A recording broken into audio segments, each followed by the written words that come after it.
सुमा cooking show की तमाम रेसिपीज किसी बुक, डायरी या फिर किसी इंटरनेट से ली गई है।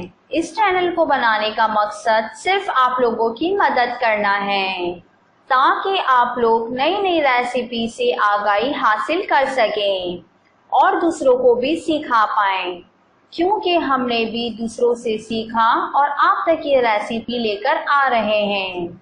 इसीलिए आप भी खुद सीखें और दूसरों तक ये रेसिपी पहुंचाएं ताकि हम सबकी मदद कर पाएं। अस्सलाम वालेकुम वीवर्स, तो कैसे हैं आप? मेरी बहुत सारी दुआएं आप लोगों के साथ हैं एंड मुझे भी अपनी दुआओं में याद रखना। मैं हूं आपकी होस्ट सुमा और आप देख रहे हैं सुमा कुकिंग शो। आज हम आपको स्वीट चिकन चिली बनाना बता रहे हैं कि स्वीट चिकन चिली हम किस तरीके से बना सकते हैं। तो आइए जान लेते हैं कि स्वीट चिकन चिली के लिए हमें किन किन चीज़ों की ज़रूरत पड़ सकती है। मुर्गी की बोटियाँ बगैर हड्डी की आधा किलो, चिली सॉस आधी प्याली, टमाटर केचप 2 खाने के चमचे, मुर्गी की यखनी 1 चौथाई प्याली, अंडे फेंटे हुए 2 अदद, ब्राउन चीनी 2 खाने के चमचे, कुटी हुई लाल मिर्च 1 चाय का चमचा, कॉर्नफ्लेवर पानी में घोला हुआ 3 खाने के चमचे, कुटी हुई काली मिर्च 1 चाय का चमचा, सोया सॉस 1 खाने का चमचा, सफ़ेद सुरका 1 खाने का चमचा, हरी मिर्चें बारीक कटी हुई 1 खाने का चमचा और सजाने के लिए तिल का तेल 1 खाने का चमचा, पिसा हुआ लहसुन अदरक 1 खाने का चमचा, नमक हस्बे जायका, तेल 2 खाने के चमचे और तलने के लिए अलहदा। आगे बढ़ने से पहले मेरी आप तमाम देखने वालों से एक रिक्वेस्ट है कि अगर आप लोगों ने हमारे चैनल को सब्सक्राइब नहीं किया तो सबसे पहले आप हमारे चैनल को सब्सक्राइब कर दें एंड बेल के बटन को क्लिक कर दें ताकि आने वाली हर वीडियो की अपडेट्स आपको इजीली मिलती रहे। आइए अब जान लेते हैं तरकीब को। मुर्गी की बोटियों पर काली मिर्च और नमक लगाकर थोड़ी देर के लिए रख दें। फिर कढ़ाई में तेल गरम करें, मुर्गी की बोटियों को अंडे में लपेटें और कढ़ाई में सुनहरी तलकर निकाल लें। देगची में तेल गरम करके लहसुन अदरक, इसके अंदर टमाटर केचप, चिली सॉस, काली मिर्च, सोया सॉस और सुरखा और मुर्गी की यखनी डाल दें और ऊपर से ब्राउन चीनी डालकर 10 मिनट तक पका लें। इसमें चमचा चलाते हुए थोड़ा थोड़ा करके गाढ़ा होने तक कॉर्नफ्लेवर मिलाते रहें, लेकिन याद रखना कि आपको कंटिन्यू इसका चमचा चलाते रहना है। इसके बाद इसमें मुर्गी की बोटियाँ, तिल का तेल और हरी मिर्चें मिलाकर डिश में निकाल लें और हरी मिर्चों से सजाकर पेश करें। अब बारी आती है आज के टिप की कि गर्मी दानों से बचने के लिए हमें क्या करना चाहिए। चाहे बच्चे हों चाहे बड़े हों, उन्हें आम खाने के बाद आधी प्याली दूध पिला दें। दूध पिलाने से गर्मी दाने नहीं निकलेंगे। अब मैं इस रेसिपी को दोबारा रिपीट कर रही हूँ। अगर कुछ इंग्रेडिएंट्स आपसे मिस हो चुका हो तो आप इसे दोबारा फॉलो कर सकते हैं। अगर हमारे चैनल से रिलेटिव आपका कोई सवाल हो तो आप हमें फीडबैक ज़रूर कीजिए या फिर कोई आपकी राय हो तो हमें ज़रूर बताएं कि हमें अपने चैनल पर और क्या चेंजिंग करनी चाहिए। अगर आपके पास भी कोई ऐसी घरेलू रेसिपी है तो आप इसे हमारे साथ ज़रूर शेयर करें। मैं अपने ही चैनल पर आपका नाम लेकर आपकी रेसिपी को ज़रूर अपलोड करूँगी।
आपके पास कोई न्यू घरेलू रेसिपी है तो आप उसे कमेंट्स में मेरे साथ ज़रूर शेयर करें।